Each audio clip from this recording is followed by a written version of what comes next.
Hey, everybody. Welcome back to another episode of Sales Chatter, the podcast where we aim to help 10,000 sales reps generate $1 million GP in under 12 months. Data day today. We were talking about last week how things can change at this drop of a dime with hurricanes and everything coming in. I think we even brought the fact that it was early hurricane season last week. So joining me today is, as always, our man, Dean Crook and Jeff Dickinson. How you gents doing this morning? Good. Awesome, man. Great. So, Dean, I know we're going to have a rapid fire bulletproof session today.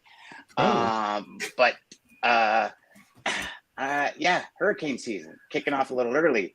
I think the latest report I read was like 11 days early, or they've had 11 storms in the first week, which usually is mid-September. Right. If I'm remembering it's a little bit ahead of the sort of typical peak in hurricane season, but so far the damage hasn't been too bad, notwithstanding the fact that there was loss of life and a lot of damage to infrastructure and the like. But of course, this weekend marked the end of grilling season. So Jeff mentioned summer is over officially, I guess, from a party and grilling perspective. Bit of useless trivia. We consume on average 7 billion hot dogs over the 14 weeks of summer. You know how we talked about months ago the 100 deadly days of summer from a driving perspective? I can't help but think we should widen that to hot dogs, because I'll tell you what, there's a ton of defibrillators. Most of them. Yeah. Well, it's a lot. There's it's a lot ton of defibrillators out there working overtime with all the hot dog consumption. A lot of truckload volume gets moved in grilling season, but that's over. So we're now into that part of the season. There is a little bit of slack season after Labor Day, and then we start to get into Halloween, Thanksgiving, holiday season. So reefer volumes start to increase. What we were worried about most of all with the hurricanes was the impact on produce season, because it's one of the mainstays of the refrigeration market, especially in the spot market, because a lot more produce moves on spot in reefer than dry van freight. So you see a lot more activity, especially on our load boards, the spot market related, because of the timeliness of moving some of that freight. But Adalia, if I go sort of backwards from Adalia to Hillary, Adalia really didn't move the dry van needle much. Capacity didn't tighten. I mean, rates were dropping, but they only went up a penny per mile in the whole region. Some markets rates did increase, like Jacksonville, but it's not a big spot market for dry van carriers. But the biggest movement though was in some of the other in refrigerated mainly. Last week rates went up nationally about 4 cents a mile. They're back over $2 a mile. That's excluding fuel. Still about 24 cents a mile lower than this time last year. So reefer carriers aren't sort of nearly as bad as some of the flatbed carriers are, but and some of those markets did offer some reasonably good value for carriers, like especially Michigan, Jacksonville. I'll just stay with Jacksonville. Rates were they were paying carriers $2.56 a mile, while the national average is down as low as about $1.60 a mile. So a lot of good opportunity for carriers, some pretty good opportunities, I guess, for brokers in some of those markets where people were looking to move freight. But regionally, Adalia really didn't have a substantial impact. Where they did, of course, this is normal, inbound rates into the region jumped 12 cents a mile, while outbound rates only increased 6 cents a mile during the week of last week as the hurricane worked its way through. So that's normal behavior. Rates go up as carriers are reluctant to go into the flood-prone areas. Better opportunities though for carriers as we look at some of the more profitable regions. Michigan, nearly $2.80 a mile. Wisconsin, $2.76 a mile. The Pacific Northwest is doing particularly well. Rates are up to about $1.91 in Twin Falls, but those rates are going to climb well. Probably got another 50 cents a mile to go before they get to the end of the year, because the peak season in the Pacific Northwest happens sort of in the fall, late winter period in the north.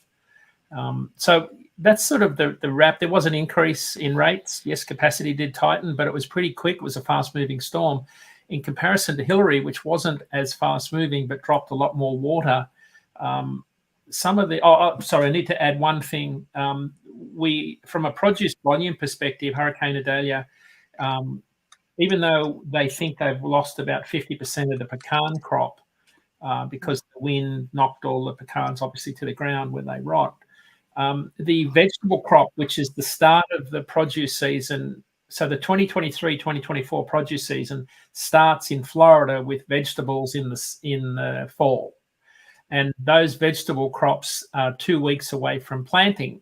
So they haven't been impacted. Unlike Hurricane Ian, which did impact this time last year, or a bit later, obviously in November when it hit. So the damage to produce volumes hasn't been, hasn't materialized in any way, shape or form just yet. Unlike on the West Coast, though, where it did, they think they've lost about 30% of their grape harvest so far, about 35% of the grape harvest, about 71.2 million pounds, 71.19 pound boxes they've lost. So that's not good news from the California perspective. Grapes was the one that was hit the hardest, they're reporting. So why that's a big deal for everybody, I think, in the spot market is because California volumes nationally are the lowest they've been in 7 years right now. So you want to look at the USDA volumes for California alone, they are way down. And I'll give you some numbers there. They're down. They're only down about 3% on last year, but last year wasn't a great year. But when I look at the year-over-year trends of California compared back to 16, where we sit right now for the end of September is the lowest shipping volume out of California. So that doesn't bode well for the rest of the market, because as California goes, so does the rest of the reefer spot market in particular. That's not good news on the grape front, and of course the hurricane hitting the West Coast is particularly unusual for this time of the year. So that's sort of the wrap up, Dan. The broader picture is spot rates are still bottoming out and sort of hovering around this bottom. I did see that the end of our data on the number of carriers exiting the industry, we lost another 1,200 carriers more in August compared to July. So the 71 cents per gallon increase in diesel since July 4 has pushed another raft of carriers out of the industry. And that's normal. That happened when Russia invaded the Ukraine. It happened when diesel hit 581 in the summer last year. Carriers exited the industry shortly after. So it looks like the same trend is underway. And but we're still sort of, you're not talking about big numbers. When you're talking about maybe 10,000 carriers exiting over the course of the month, that's a small percentage of the total number of carriers in the for-hire sector. And I'll tell you exactly what that is. If you can give me 1 minute, and I should be able to do this off the top of my head, it's about 2%. So, if 2% of the industry leaves, then they're all in the spot market, then that has an impact on spot market capacity for those that are buying spot capacity. Doesn't move the needle much in the contract market because it's pretty static. Give or take the large carriers that go out of business, or large fleets that decide to park more trucks on the fence because they either don't want to hire more drivers, they want to keep capacity tight, or they want to sell more trucks. And so that's where we sit. Rates are still bottoming out. On the contract side this week, the rate of deceleration of contract rates has still slowed. So we're into, instead of double-digit rate decreases on the contract side, we're still seeing single-digit increases. So they haven't bottomed out on the contract side, but clearly bottoming out. So we're still in that market phase that we feels like Groundhog Day in a way, Jeff. We've been in this bottoming out phase for probably 2 months now. Oh, yeah. But again, I don't know that that's abnormal in a market like this. It feels a lot like 2019 did in so many respects. Yeah, it does. And you know what? We got a kicker. We have a kicker that I just learned about this morning. Tropical depression number 13. It's building. It's going to hit the East Coast. Ready for this? High probability for a Cat 4 above North Carolina, smacking into New Jersey, heading. Are you talking about Lee, Jeff? What's that?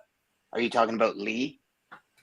I don't know. They haven't put a name in because it's a tropical depression, hasn't turned into a hurricane, but there's a high probability the way that they're measuring it and what's going on out in the Atlantic. And yeah, so it that could I hit think us is at- Lee. Right now, it's a storm. You're talking Yep. about the one that's supposed to hit by the weekend? No, actually, they're predicting it's going to hit September 13th around New Jersey, just about above North Carolina, heading straight up towards you, Dan, by the 16th. Okay, so Wednesday to the, I see that. Right now, it's a cyclone formation. They're saying in the next 48 hours. I'm on the hurricane Noah? tracker from the Oh, US, yeah. Miami. So there's a hurricane lead coming into, they're saying, expect to rapidly intensify to an extremely dangerous hurricane by the weekend. On the Eastern Pacific, you got Jova. So Jova is a tropical storm. That must right be now. may be the one. They're calling it Tropical Depression 13.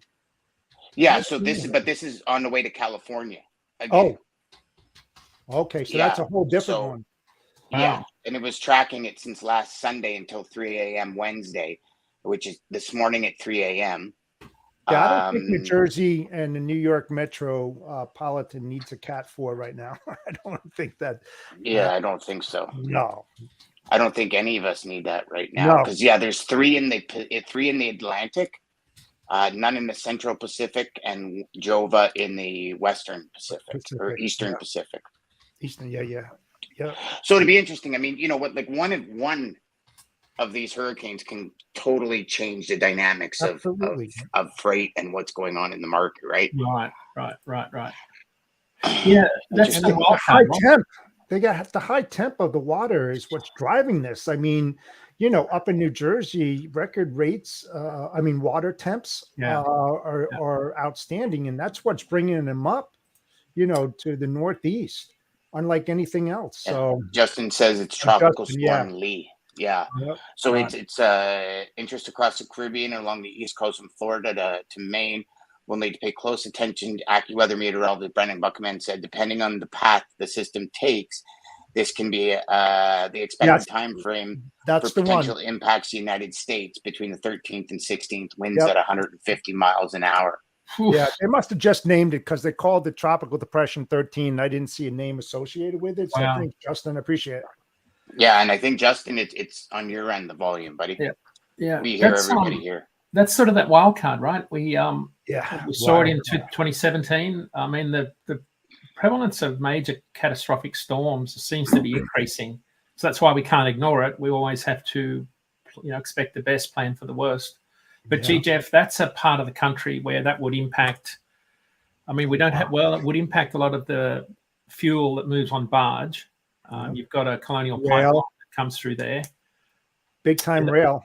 Yeah, that's a big flooding event, right? That's potential for flooding. Yeah, rail, of course.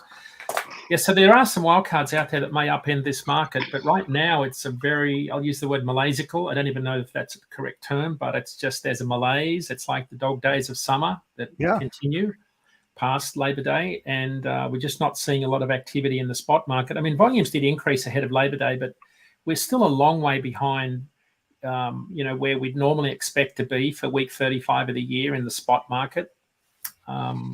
Contract volumes are still, I guess, flat to maybe slightly down. When you look at the ATA truckload tonnage index, it's down about 3% year over year. True. So contract freight volumes are certainly muted. I haven't got the latest import numbers, Dan. They'll be out in the next couple of days, but that's what we're looking for, is to see if the non-existent peak season materializes as we all expect it to do.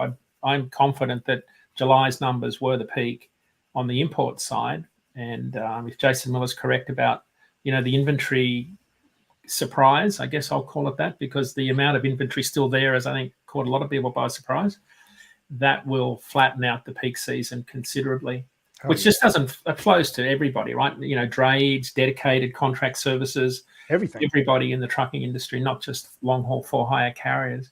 Mm-hmm. It'll affect the intermodal business, like the railroad side of the industry. They'll huge. Yeah, absolutely. You know what? Dean, do you have any numbers on the automotive side? I mean, because we talked about that some time ago and the disruptions in it. Has there been any improvement on auto parts deliveries, imports on that side, or is it still like pretty much? I haven't. Beyond what Jason Miller sent me this week, we were going to talk about on our show next week, because we're still September the 14th is the strike deadline.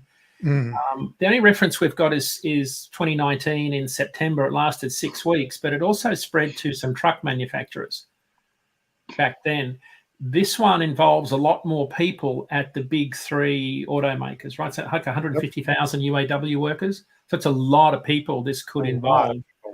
But there are a lot of carriers that are going to be impacted. You know, the chemicals, the steel guys, everything. Automotive finishings, all that imports that comes from Mexico. But then, of course, also the chemicals on the rail carload side, chemicals and steel. So this could have a significant impact. Maybe it's just short term and doesn't move the needle. I did ask Jason Miller that question. Do you think any potential UAW strike is already baked into your thesis that the market won't recover until June next year or sort of second quarter next year? And he said it's not baked in, but he doesn't think it'll have a material impact on the change in the market. It's just not enough freight volume to move that needle. Yeah. It'll have an impact on certain markets, right? Like if you're some suppliers, or you have I know my brother-in-law has contracts with a lot of the big auto guys for like automatic welders and the steel reels that go in it to weld and all that. So you have any kind of it like puts a huge kink in that kind of operation. But if we look at automotive as a whole, their LTL milk run scenario is pretty vast across. I know for Canadian manufacturers anyways, like for Canadian auto, Magna being, the biggest, it's all LTL milk runs. So it's not like huge amounts of truckload traffic are coming. So, but if that disappears, that's quite a bit of volume that that companies count on. I mean, I know like Warren Gibson comes through my town every 3 minutes going to the Honda plant in Alliston. Anytime there's any issues, all of a sudden it's like traffic dies in our town, in our small town. And it's because literally every 3.5 to 4 minutes, there's a Warren Gibson or another transport truck coming right through town to get up to Alliston. And that's all day, all night. So like you can imagine all of a sudden for little areas, those trucks disappearing. For me, I'm totally thrilled with it because they're not coming through town anymore, barreling through my town at 50, 60K. But until you need a part. Until you need a part. Exactly. But you know what? Here's the other thing is like, you've got companies like that. Like there's companies out there that just strictly run in automotive. Absolutely. Now, not a great business decision, but they take the lower margins for the higher volume. These guys are going to take a major hit, especially with what, fuel and what's going on in the industry, and nobody's fuel surcharge amendments or scales kind of meet the what fuel is actually being spent. Right. A lot of these they're talking multi-stop deliveries on these dealership deliveries. First of all, they're cages, they're extended length material. They have the milk run. They're doing anywhere between, I would say, 12 to 18 stops on every single run. Plus, the most important part of those deliveries, and I know this very well, is the VOR deliveries, which is the vehicle off the road. The really important parts that need to be at those dealerships to service the customers. And if that starts going down, the bog at the dealerships is incredible, because you think, I mean, all cars were built to break down at a certain point, and they know what part is going to break down compared to others.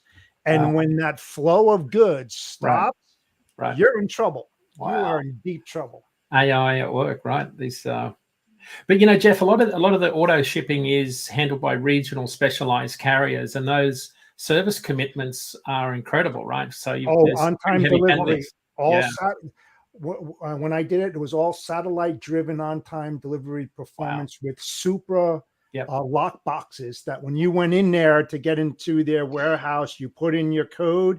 It sent up a satellite signal, told them exactly what time you were there, and you could only have 10, maybe 15 minutes to unload that truck and close out that dealership, and it sent out that, and it was on time. Wow. So we were always at 99.9% on time. Wow. I remember when I first moved here, I was talking to someone well, this was actually before I went to a big logistics conference in Los Angeles in 1997. And it wasn't called supply chain management then. They were calling it logistics because they hadn't figured out that it was supply chain and logistics are actually very different things. Right. But one of the things that struck me was the guy at Schneider, I think it was, or one of the truckload carriers was talking about his service penalties, right? Yep. And they'd say we have to be like 98% or something on time. Oh, and yeah. we can't be 10 minutes late. And I'm thinking, how does that work in the trucking industry? That was built in. Walmart DC's SCM, supply chain management DCs in here back in the day. Yeah, were brutal. The one in Belleville, Ron Evans was the guy that ran that, and this dude had a stamp that said Ron Evans $1,000 fine for being 10-15 minutes late. Oh yeah. And I swear, and I've never met Ron Evans. And Ron, if you're ever watching, I apologize, but all I thought you were was this arm that went stamp, stamp, stamp, stamp on all the bill of ladings. It was crazy, guys. Justin's got a great question here. He says, with 110 motor thousand carriers entering the industry in 2021, how many more do you think we could drop off? Since intermodal volume is at a pre-pandemic seasonal levels.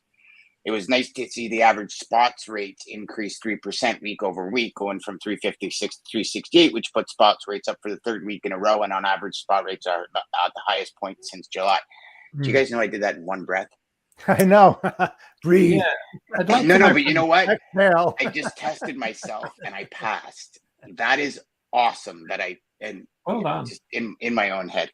So, Dean, with 110 motor carriers entering in 2021, we had an additional above the normal with another 1,200 leads. So, are we a couple of months away, you think, from kind of being at that? Yeah, let me put that into context. First of all, Justin, I'm not sure where those rates come from because they're certainly not dry van rates. They're not reefer rates. I don't know where spot rates would be that high nationally. So maybe you can just drop a message in and let me know. Sounds like a regional. Yeah, maybe regional. But anyway, regional type. The numbers, it's a good question about the numbers. So I looked at August numbers, right? So I made the comment, we lost another 1,200 carriers. So since we went negative on that chart that I show you where the adds and subtractions, I track the spread between carriers coming and going each month, the 4 to 5% that move, the 95% of for-hire carriers never change their status, but there's always about 5% that leave or reactivate or start out. Since October, when we had more carriers leave than were joining, we've lost 116,000 carriers since last October. So it's 116,000 in 11 months, but we've gained 94,000 since. 94,000 have reactivated or joined. So the net loss is 22,000. So to get to Justin's point, I would say... He says it's intermodal dray spot rates. Oh, okay. Yeah. Okay, cool. That makes more sense. Yeah, that makes a lot of sense. I would say another 3 months at this rate, Justin, where we're losing a net, the net loss is about 2,000 each month. We're going to start... Dean, unless the fuel really goes up. Right. Here's my question. You don't have to be living under a rock to know volumes are down. You don't have to be living under a rock to know a lot of different industries are suffering. You don't have to live under a rock to see inflation. You don't have to live under a rock. But 96,000 people decided it'd be a great time to start a trucking company. Yeah. Because think about the regional opportunities. I think the opportunities are regional. Those sorts of rates that Justin's talking about. Wait, remember we've said that there's no one home at the average. I look at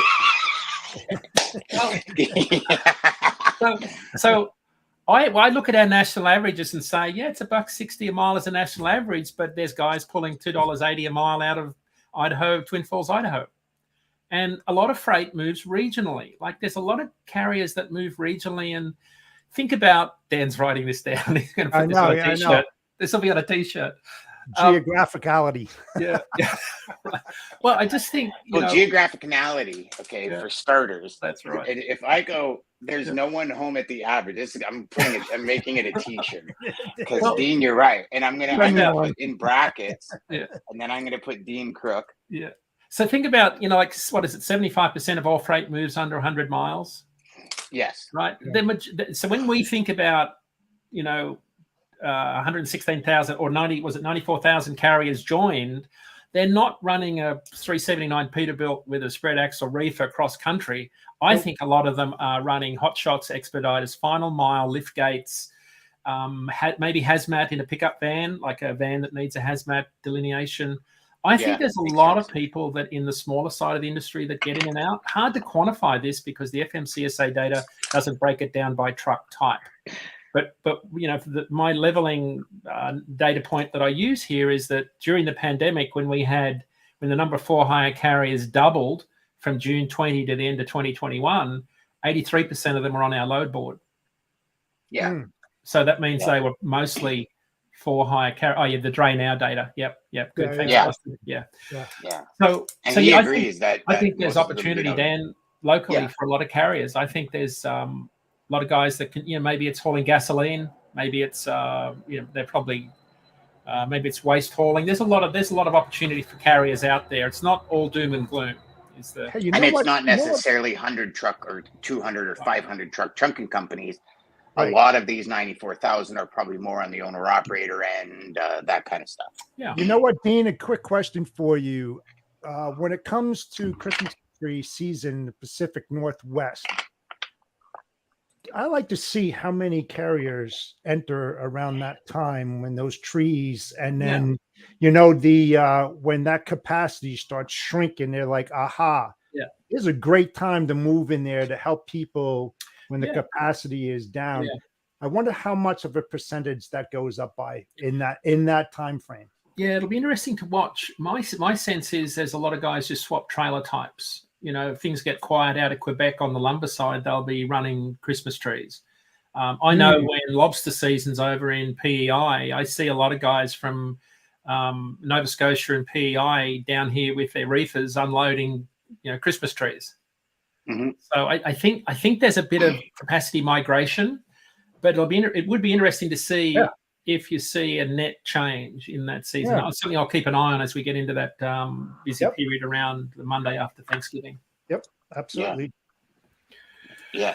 Justin, I know today's going to be a short one because Dean's got to get running and I got to get running. So what do we got coming up next week, gents? What are we going to be looking at for next week? I'll go first, Jeff. You've got your show coming up on Monday, but we've got a couple of good guests on a bit of a football themed show next week. Terry Esper and Jason Miller are on our show next Tuesday, both Ohio State alums, I think is the connection.